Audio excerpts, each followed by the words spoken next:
In the quiet landscape of 1950s America, Nannie Doss presented the perfect picture of a grandmother. She was a woman with a warm smile, a matronly figure, and a seemingly endless supply of affection for those around her. Neighbors saw her as a kind, if somewhat simple woman who enjoyed cooking, tending to her garden, and reading her favorite romance magazines. She appeared to be the very definition of a harmless, sweet old lady, someone you would trust to watch your children or bake a pie for a church social. This carefully constructed image was her greatest weapon, a mask that hid a chilling and monstrous reality. Behind the gentle facade was a cold, calculating mind that had been methodically eliminating her own family members for decades. No one who met Nannie could have ever imagined the darkness that lurked just beneath the surface. She was a master of deception, playing the part of the grieving widow or the heartbroken mother with convincing sincerity. When tragedy struck her family, as it did with shocking frequency, she was always there, offering a shoulder to cry on and a steady hand to hold. Friends and neighbors offered their condolences, never once suspecting that the woman they were comforting was the very person responsible for the endless string of funerals. Her ability to project an aura of innocence and frailty was so complete that it seemed impossible to associate her with any form of violence or malice, let alone the act of murder. The contrast between her public persona and her private actions was staggering. While she was known for her cheerful disposition and her love of a good laugh, her true nature was one of profound cruelty. She was a woman driven by a complex mix of selfish desires, deep-seated anger, and a desperate search for an idealized version of love she had only read about in pulp novels. The grandmother who baked cakes and fussed over her grandchildren was also a serial killer who used arsenic as her preferred tool of destruction. This stark duality allowed her to move through society undetected, leaving a trail of death and sorrow in her wake, while maintaining her image as a pillar of domestic virtue. Her story serves as a terrifying reminder that evil does not always come in a recognizable package. It can wear a friendly face, offer a warm hug, and speak in gentle tones. Nannie Doss perfected the art of hiding in plain sight, using societal expectations of women and the elderly to her advantage. She was the monster next door, the wolf in grandmother's clothing, and her ability to fool everyone for so long is what makes her case so deeply unsettling. The world saw a giggling, happy-go-lucky woman, but in reality, she was one of the most prolific female serial killers in American history, a black widow who spun a web of death around her own kin. Nannie Doss's murderous career spanned more than 30 years, a horrifying timeline marked by the systematic elimination of those closest to her. Her weapon of choice was almost always arsenic, a poison that was readily available in the form of rat killer. Arsenic poisoning mimics the symptoms of severe gastrointestinal distress, leading doctors in that era to often misdiagnose the cause of death as food poisoning or a virulent stomach flu. This common misdiagnosis became Nannie's shield, allowing her to murder with impunity. She began her killing spree in the 1920s, and with each successful murder her confidence grew. She learned that she could control life and death from the quiet confines of her own kitchen, stirring tasteless poison into a cup of coffee or a bowl of prunes. Her list of victims is a chilling roll call of her own family. She is believed to have murdered 4 of her 5 husbands, her own mother, her sister, her grandson, and her mother-in-law. The first suspicious deaths occurred in 1927 when 2 of her own infant daughters died suddenly from what was described as food poisoning. While she was never charged with these crimes, they fit the pattern she would establish over the next 3 decades. She moved from one husband to the next, leaving a string of dead men in her wake. Each time a husband died, Nannie would quickly collect the life insurance money and set off in search of her next romantic partner, often through Lonely Hearts Clubs and personal ads. Her methods were deceptively simple and brutally effective. She would often care for her victims in their final days, playing the part of the devoted wife or loving daughter. She would prepare their meals, bring them drinks, and ensure they were comfortable as the poison slowly did its work. This twisted form of care allowed her to watch her victims suffer while simultaneously earning the sympathy and praise of those around her. It was a macabre performance that she repeated time and again. The death of her mother, Louisa Hazel, was particularly cold-blooded. After her mother came to live with her following a hip fracture, Nannie poisoned her, likely to get rid of the burden of caring for an elderly parent. The sheer number of deaths connected to her was astonishing, yet for decades no one put the pieces together. Doctors signed death certificates, coroners ruled the deaths accidental or due to natural causes, and families mourned without ever questioning the one common denominator in every tragedy: Nannie. She was a constant presence at the bedside of the dying and a central figure at every funeral. Her ability to operate for so long without raising suspicion speaks to a time of less rigorous forensic science and a deep-seated trust in the image of a harmless, matronly woman. She was a ghost, leaving a trail of bodies that no one seemed to see. When Nannie Doss was finally arrested in 1954, the public and the press were captivated by her bizarre and unsettling demeanor. During her interrogation and subsequent confession, she would often smile, chuckle, and even break into fits of laughter while recounting the grisly details of her crimes. This unnerving behavior earned her the infamous moniker, the Giggling Granny. The nickname stuck, forever cementing her image in the annals of true crime as a cheerful-looking grandmother who found humor in murder. Her laughter was not the sound of joy, but a chilling, empty expression that seemed completely disconnected from the gravity of her actions. It shocked and horrified the seasoned detectives who were tasked with unraveling her long history of violence. Reporters who crowded the courtroom and police station were mesmerized by this smiling, seemingly pleasant woman who casually admitted to killing her husbands one by one. She spoke of her search for the perfect love as if it were a justification for her actions, and she would giggle as she described how she had poisoned her victims. When asked why she had killed her fourth husband, Richard Morton, she simply shrugged and said he was going with other women. Her casual attitude and inappropriate laughter created a media sensation. It was impossible for the public to reconcile the image of a sweet-looking grandmother with the cold-blooded killer who was confessing to a string of murders with a smile on her face. The giggling was more than just a strange quirk. It was a window into her disturbed psychology. Some experts have speculated that her laughter was a nervous reaction, a coping mechanism to deal with the stress of being caught. Others have suggested it was a sign of a deeper personality disorder, a lack of empathy so profound that she simply could not grasp the horror of what she had done. To her, the men she married were not human beings with lives and families of their own, but obstacles in her quest for a fairy tale romance. When they failed to live up to her impossible standards, she disposed of them, and recounting the process seemed to be a source of detached amusement for her. This strange combination of a benign appearance and horrifying behavior made Nannie Doss a figure of both fascination and revulsion. The Giggling Granny was not just a killer, she was a paradox. Her case forced people to confront the uncomfortable truth that evil can be cloaked in the most unassuming of disguises.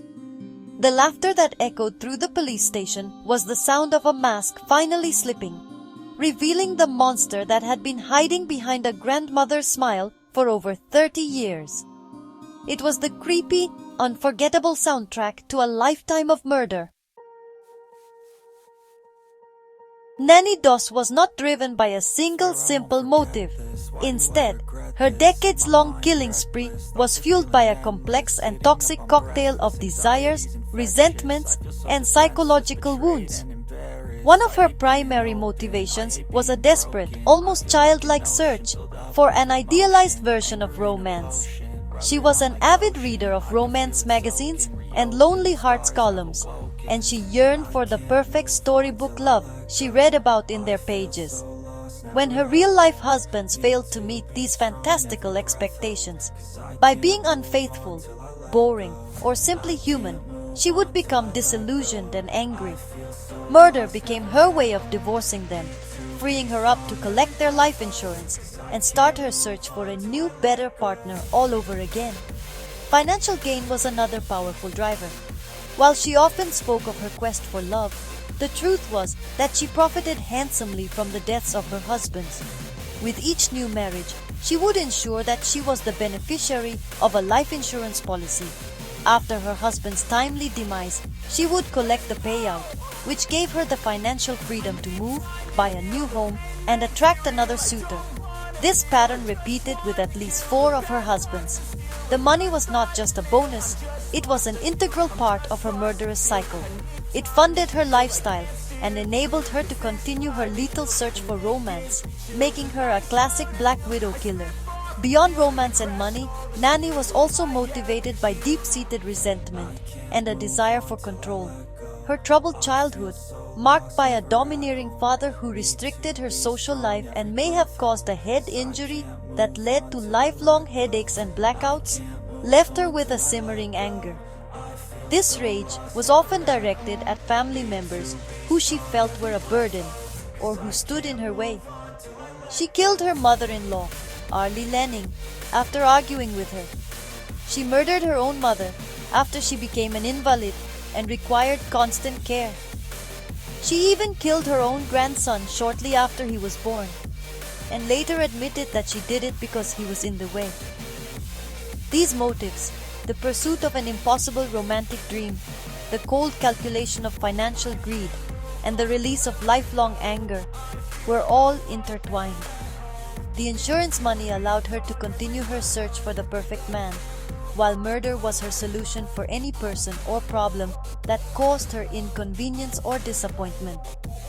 Her crimes were not acts of passion, but calculated decisions made by a woman who felt entitled to a life free of hardship and compromise.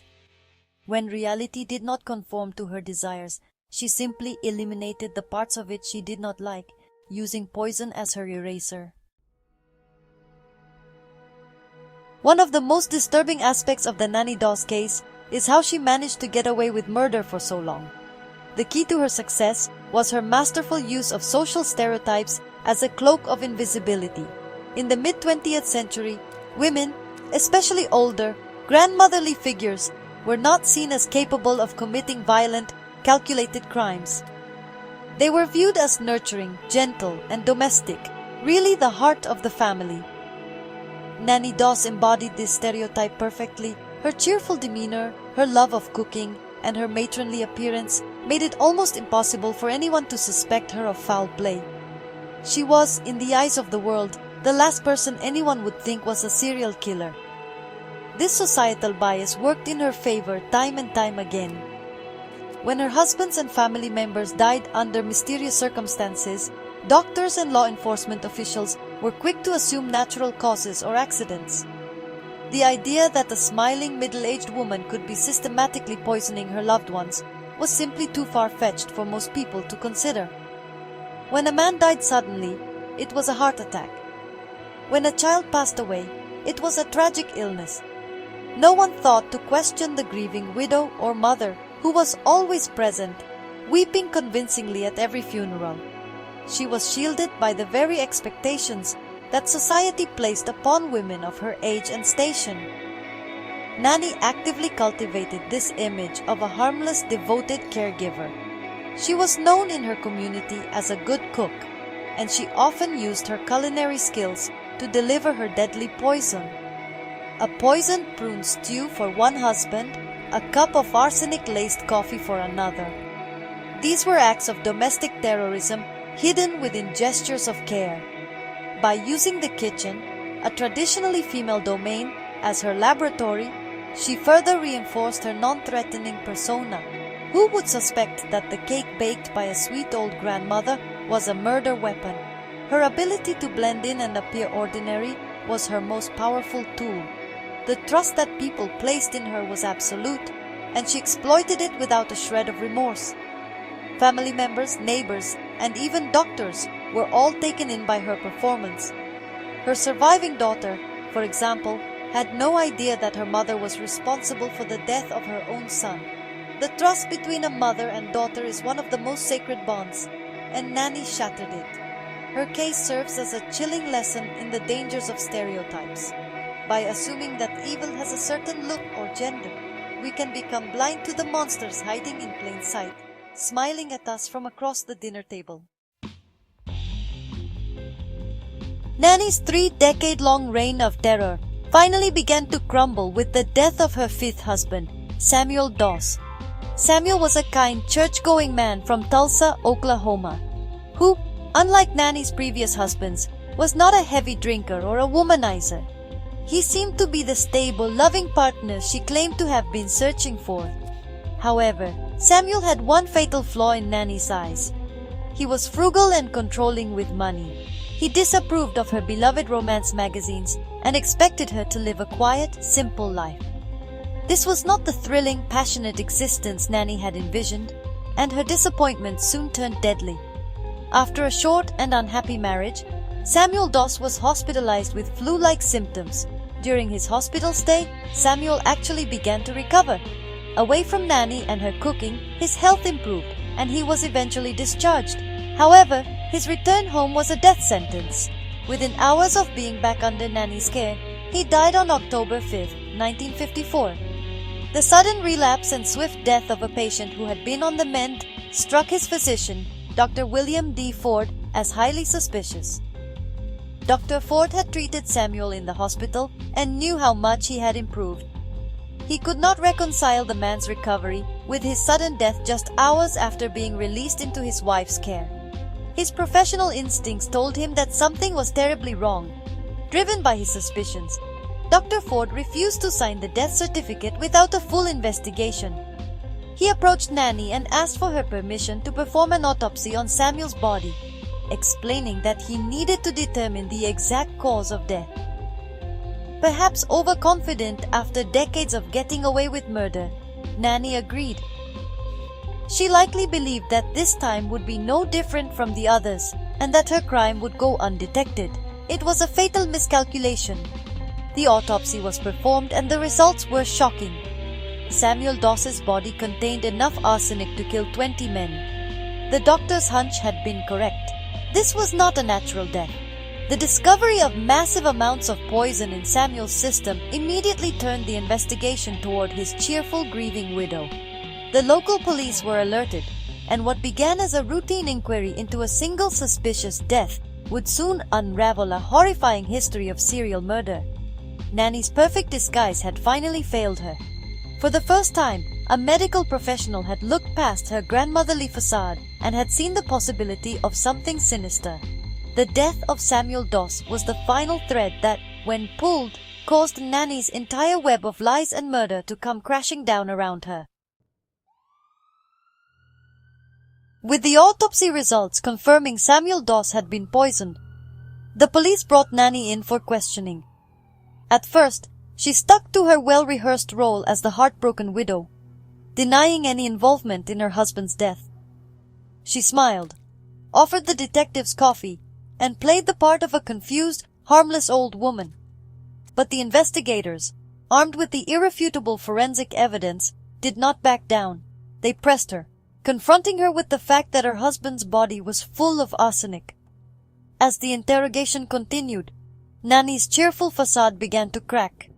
Faced with the undeniable proof, her story started to change, and the truth began to emerge in a slow, chilling confession. Once she started talking, she couldn't stop. With her characteristic smile and occasional giggle, she calmly admitted to killing Samuel. But the confession did not end there. As the detectives dug deeper into her past, they discovered the long list of husbands and family members who had died in her care. They exhumed the bodies of 3 of her previous husbands, Arlie Lanning, Richard Morton, and Harley Lanning. Just as with Samuel Doss, the autopsies revealed lethal doses of arsenic in their remains. The authorities now realized they were not dealing with a one-time killer but a prolific serial murderer who had been operating for decades. Nannie confessed to killing 4 of her 5 husbands, claiming they had all disappointed her in her search for true romance. She also admitted to killing her mother, her sister, and one of her mothers-in-law. While she only confessed to a total of 8 murders, Authorities in several states suspected her of killing at least 11 people, including 2 of her own children and her grandson. Her confession was a bizarre and horrifying performance. She recounted the details of each murder with a strange detachment, as if she were talking about characters in one of her romance novels rather than her own family members. The nation watched in stunned disbelief as the story of the Giggling Granny unfolded in newspapers and on television. Ultimately, the state of Oklahoma decided to prosecute her for only one murder, that of her final husband, Samuel Doss. The evidence in his case was overwhelming, and securing a conviction was almost certain. Nannie Doss pleaded guilty to his murder on May 17, 1955. Given the shocking nature of her crimes, many expected her to receive the death penalty. However, because she was a woman, the jury recommended a life sentence instead. The judge agreed, and Nannie Doss was sentenced to life in prison, sparing her from the electric chair, a fate she had so coldly dealt to others through her poisoned cooking. The revelation of Nannie Doss's crimes sent a shockwave of horror and grief through her surviving family members. Her only living child, Melvina, was forced to confront an unimaginable truth. Her own mother was a monster. Melvina had to grapple with the knowledge that her mother had likely murdered 2 of her siblings in infancy and had definitely killed her own son, Melvina's child, Robert. The emotional devastation was profound. The woman she had known and trusted as her mother was responsible for the deaths of the people she loved most. This betrayal destroyed the very foundation of her family and left her with deep and lasting psychological scars. The impact extended beyond her immediate family, rippling through the communities where Nannie had lived. Neighbors and friends who had known her as a kind, church-going woman were left feeling shocked and betrayed. They had shared meals with her, comforted her in her grief, and welcomed her into their homes, never suspecting the dark secrets she harbored. Her case created a sense of paranoia and distrust. If a sweet old grandmother could be a serial killer, then who could be trusted? It forced people to look at their neighbors and even their own families with a new sense of unease, questioning the assumption that appearances could be trusted. From a societal perspective, the Nannie Doss case served as a brutal but necessary wake-up call. It shattered the prevailing stereotypes about female criminals. Before Nannie, violent predatory killers were almost exclusively imagined as men. The idea of a female serial killer, especially one who targeted her own family for motives as trivial as money and romantic disillusionment, was almost unheard of. Nannie's crimes forced law enforcement, the medical community, and the public to acknowledge that women were just as capable of cold, calculated violence as men. It highlighted the dangers of gender bias in criminal investigations and autopsies. The case also underscored the importance of forensic science. In an earlier era, Nannie's crimes went undetected because the cause of death was often determined by symptoms alone. The use of toxicology and autopsy in the case of Samuel Doss was the key to finally stopping her. It taught a valuable lesson about the need for thorough investigation, especially when a single individual is surrounded by an unusually high number of deaths. The legacy of her shattered family is a tragic one, but the lessons learned from her case helped to shape modern criminal investigation and change the way society thinks about the nature of evil. Nannie Doss remains one of the most memorable and unsettling figures in the history of American true crime. Her notoriety does not stem from the sheer brutality of her acts, but from the horrifying contrast between her appearance and her actions. The image of the Giggling Granny, the smiling grandmotherly woman who murdered her family with a chuckle, is a powerful and enduring symbol of hidden evil. She represents the terrifying idea that the most dangerous monsters can be the people we least expect, those who have earned our trust through a facade of kindness and normality. This paradox is what has cemented her place in popular culture and the study of criminal psychology. Her case continues to be studied by criminologists and psychologists as a prime example of a Black widow serial killer.